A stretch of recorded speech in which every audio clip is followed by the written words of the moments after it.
Okay, how to factor polynomials. So the purpose of this video is I'm going to just try to give you some powerful tips on how to factor the most polynomial situations that you're going to come across in algebra or algebra 2 or college algebra, whatever course you might be that involves factoring polynomials. These are going to be the most common situations. Now, I just want to tell you right up front that this is, you're not going to be able to, if you're lost in this subject, if you will, this is going to help you out, but it's not going to be enough. So I have additional videos on my YouTube channel, but if you really need extensive instruction, and I kind of suggest that's the case for a lot of people who are struggling, then you might want to check out my math courses. I'll leave a link in the description of this video if you're interested in learning more from me in kind of an informal manner. But with that being said, let's get into these four different type of problems that will cover the majority of polynomial situations that you may face in any one of these particular math classes that you might be taking. Now, before you can factor a polynomial, you have to make sure that you can multiply polynomials. So if you don't know how to multiply two polynomials together, like using the FOIL method or the distributive property, then you're going to really struggle factoring polynomials. And I'll say additionally, if you can't factor polynomials, then you're going to struggle. It's probably going to be impossible for you to pass your algebra class or whatever other math class you might be doing if it involves algebra. So this is an absolutely necessary topic to learn in math. Okay, so I got four different situations here, and let's get into it. And if you understand these four scenarios, then you're going to be able to really handle most polynomial factoring problems that you encounter in algebra. All right, so the first is this problem, and this represents the GCF technique. Now, the GCF is the greatest common factor. You always start when you're looking at a polynomial to see if you can factor out a greatest common factor. Okay, now here you can. So each one of these problems that I have down here are factorable. So if you want to pause the video and just factor them real quick, then then see my answers. That's kind of a good little pop quiz for you. And these are pretty simple problems, so I wouldn't get necessarily too overly confident if you can handle these, but it's a good indication that you know what you're doing.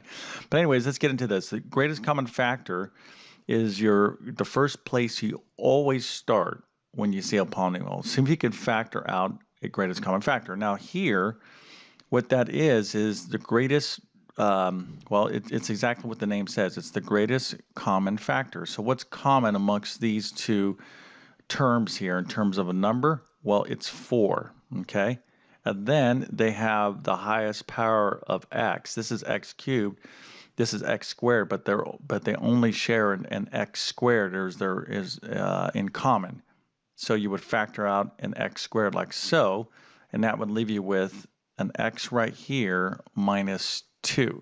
Okay, now if you weren't sure if this was the correct answer, you can multiply these together and you can see you'd get back to this answer. Okay, so this right here, 4x squared, is the greatest common factor. Okay, that is the greatest common factor. Now, again, in a short period of time, I'm not going to be able to teach you everything you need to know about the greatest common factor. So you should be somewhat familiar with how to do this. But when it comes to factoring polynomials, this is the number one place you want to start.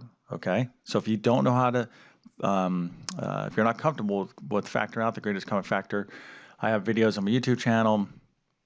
I go into it. Plus, you might need more extensive instruction, so you might want to check out one of my courses.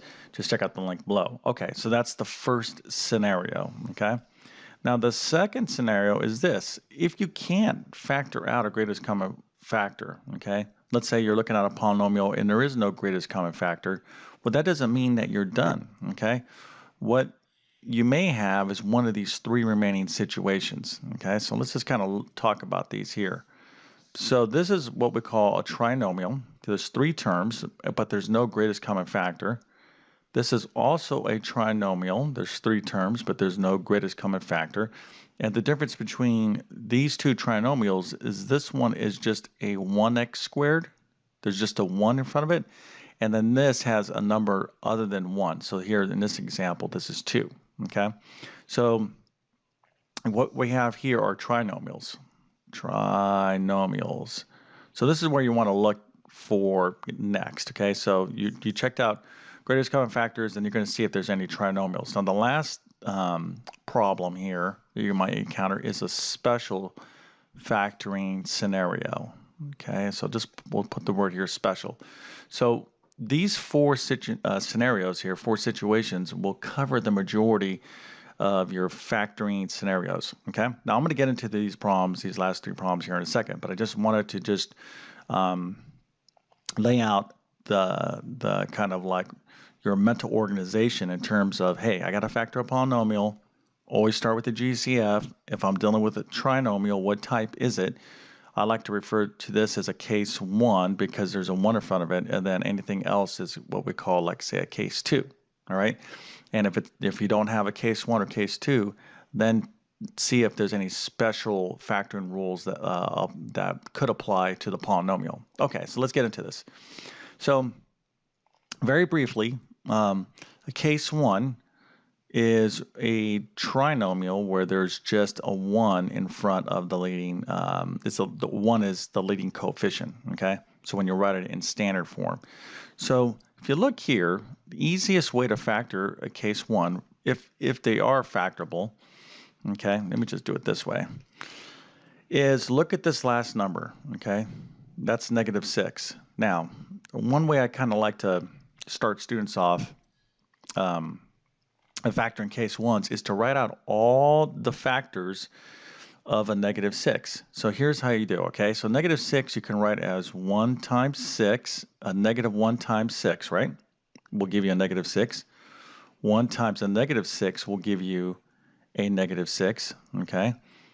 2 times 3, -2 times 3, and 2 times -3. So these are all the different ways you can write the factors of -6, right? All these numbers, these different combinations, will, when you multiply these pairs together, will get you a -6. Now, if you add up each one of these pairs, what do you get here? You get a +5, right? -1 plus 6 is a +5. 1 plus -6 is -5. This right here is a 1, and this is a -1, right? So when you add all these pairs together. So what you want to do is to see if you have a pair, any pairs of factors that add up to this center number, okay? So this is a 1x squared. This is a +1. So which one of these pairs adds up to a +1? It's these pairs, right? -2 plus 3 gives you a +1. And these are the answers. These are the factors. So you could write this trinomial, you could factor it this way. Okay, you're always going to have two binomials. So it's going to be x minus 2, okay, one of those answers, and x plus 3 right there. So these are the factors to that trinomial. It's as simple as that, okay? Of course, you need to practice this. Now, if you couldn't find any pairs of factors here that add up to that center number, then the polynomial is unfactorable. It's what we call prime, okay?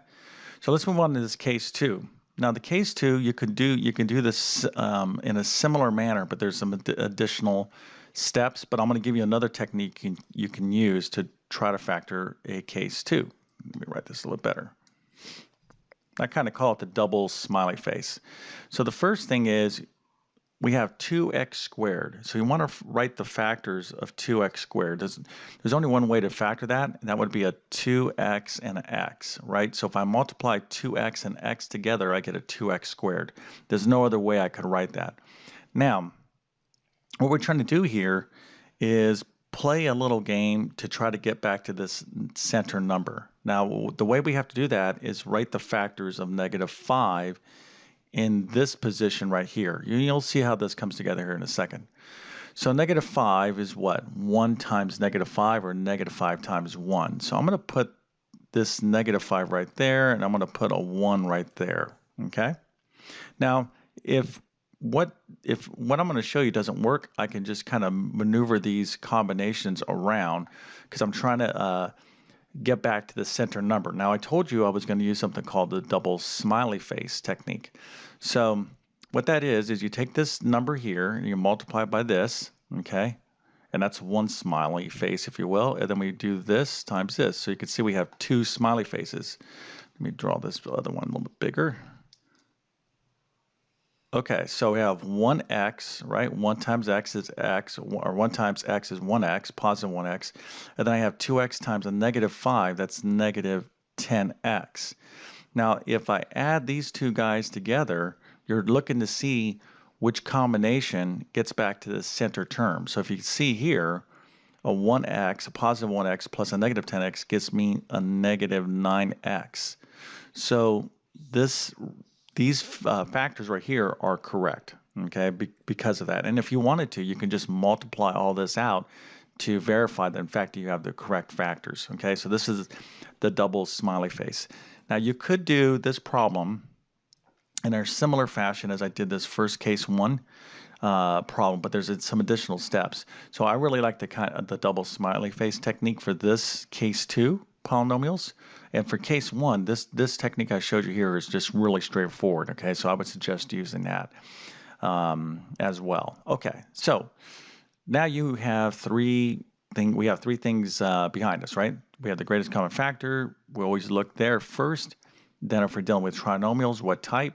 And if we don't have any trinomials, we don't have any greatest common factor, that doesn't mean that you're done. You may have a special factoring scenario. So if you look here, this last problem, there's no GCF, it's not a trinomial, so what do? Well, in this case, you just need to know the special factoring rules. Probably one of the most important is a squared minus b squared. Oh, let me write this way here.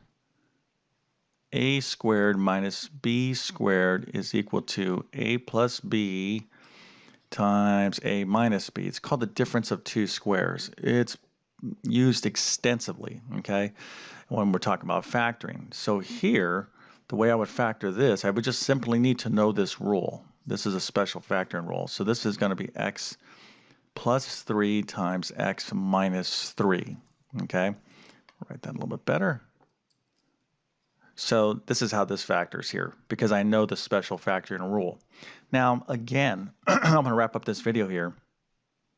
No way could I fit in what takes your teacher a couple weeks to teach you. At least the factoring is covered in and over in multiple math courses. So this is a lot of skills that kind of build up. No way should you expect to just watch this video and be like a total expert.